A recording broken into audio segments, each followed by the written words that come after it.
آج ہم اور آپ اگر یہاں بیٹھے ہیں، سبحان اللہ، بہت سے ایسے بھی ہیں صاحب جن کی مائیں آج تربت میں چلی گئی ہیں، آج قبروں میں آرام کر رہی ہیں. شہزادوں کو ہم مبارکباد پیش. سبحان اللہ. شاد اللہ بھائی کو مبارک. ہاں، شان اللہ بھائی اور شہادت علی صاحب، شہادت علی صاحب، جتنے برادران یہاں سے صاحب بھائی صاحب، مبارک ہو. سبحان اللہ.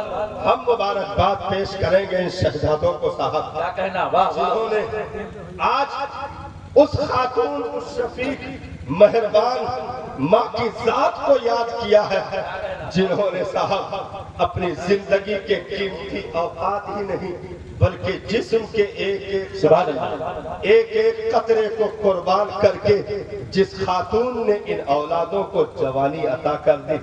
آج یہ دیکھیے پرندہ کتنا بھی پرواز کر لے صاحب، بات ہے. پرندہ کتنا بھی پرواز کر جائے، گھونسلوں سے کبھی رشتے نہیں ٹوٹتے. پرندہ کتنا بھی پرواز کر جائے، کیا کہنا، آسمانوں کی دنیا میں کیوں نہ نکل جائے، وہ شاہین کی پرواز کیوں نہ ہو جو کئی آسمانوں تک خبر لینے کی چھمتا رکھتی ہو، پھر بھی وہ اپنے گھونسلوں سے کبھی جدا نہیں ہوتی. اس لیے قرآن نے کہا تو اگر باہر جا کر کے ترقی کرتا ہے، کمائی کر کے سیٹھ بھی ہو سکتا ہے، کمائی کر کے پردھان بھی ہو سکتا ہے، اپنی یونٹ بنا کر کے تو ودھایک بھی ہو سکتا ہے، تو ایم پی بھی ہو سکتا ہے، تو منتری بھی جو ہے، جو کچھ بھی دنیاوی چیزوں میں ڈاکٹر بھی ہو سکتا، وکیل بھی ہو سکتا ہے. ساری چیزیں، ساری ڈگریاں تیرے پاس ہو سکتی ہے، لیکن قرآن نے کہا او پرواز کرنے والے، کیا بات ہے. او پرواز کرنے والے، کبھی اپنے گھونسلوں سے رشتہ نہ توڑ لینا. کبھی اپنے گھونسلوں سے رشتہ نہ توڑ لینا.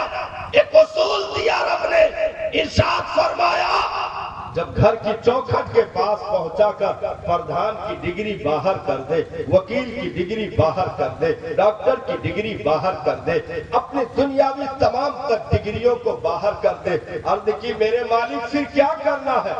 کہا گھر کے چوکھٹ کے اندر صرف بیٹا بن کر چلا جا. واہ واہ واہ واہ. گھر کے چوکھٹ کے اندر صرف بیٹا بن کر کے جانا، پردھان کی عقل، وکیل کا مزاج باہر رکھ دینا، صرف بیٹا بن کر کے اپنے بازوؤں کو سمیٹ کر کے پروں کو جھکا کر کے جا کر کے ماں کے تلوے میں سمٹ کر کے بیٹھ جانا. کیونکہ 5 اسٹار ہوٹلوں کے لقموں کا وہ ذائقہ نہیں ہے جو بوڑھی ماں کے ہاتھوں سکی ہوئی چولہے کی روٹیوں کا ذائقہ ہوتا ہے.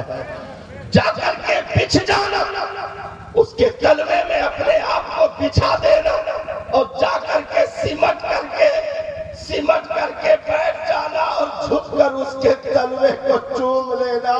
کیونکہ دنیا کی اور جگہیں بھی ہیں جہاں لوگ جھکتے ہیں، لیکن وہ ساری جگہیں جھکا کر کے اسے زیرو پر لے جاتی ہے. یہی وہ قدم ہے جہاں جھکنے سے ہی بلندیاں ملتی ہیں. جتنا جھکتا جائے گا اسے بلندی ملتی جائے گی. بزرگوں نے کہا اگر ماں باپ جوتے بھی اٹھا دیتے، اگر ماں باپ، واہ واہ واہ. ہمارے حاجی حنیف صاحب اللہ تعالیٰ ان کی بھی والدہ کی مغفرت فرمائے. آمین آمین آمین. بہت واہ واہ.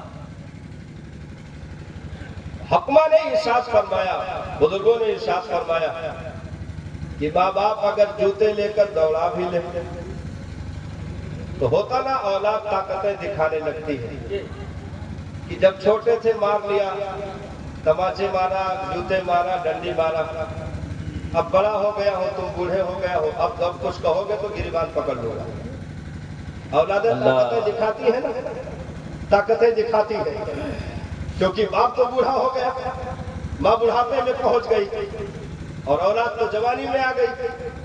تو اب اگر باپ جوتے لے کر دوڑائے تو بیٹا کھڑا ہو جائے اور آستین سمیٹنے لگے. خبردار اگر کچھ کہا تو ناپ لوں گا، وہ دور اور تھا جب تم مار دیتے تھے، اب میں بڑا ہو گیا ہوں. لا لا،